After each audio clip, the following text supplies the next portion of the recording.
I'm Tim Kelchner with your Catholic Health Update for the week of September 2nd.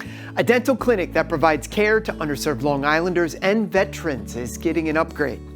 Catholic health officials recently celebrated the expansion of the Stephen B. Gold Dental Clinic at St. Charles Hospital. The enhancements include 4 additional dental spaces and a bigger waiting room, as well as more dental residents to help care for patients. The additions were made possible through an $800,000 grant from the Mother Cabrini Health Foundation.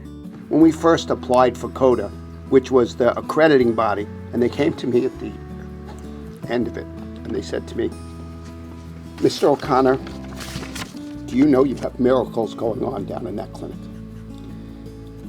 And the care that you take of those patients, you should be so proud. We look forward to offering even more comprehensive dental care for underserved adults and children, including our veterans."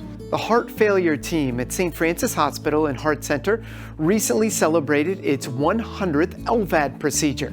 LVAD, which stands for Left Ventricle Assist Device, is a surgically implanted mechanical pump that helps the heart's left ventricle pump blood. Congrats to Dr. Edward Lundy and the entire heart failure team at St. Francis. Finally today, Good Samaritan University Hospital continues to shape the future of healthcare through its We Care program.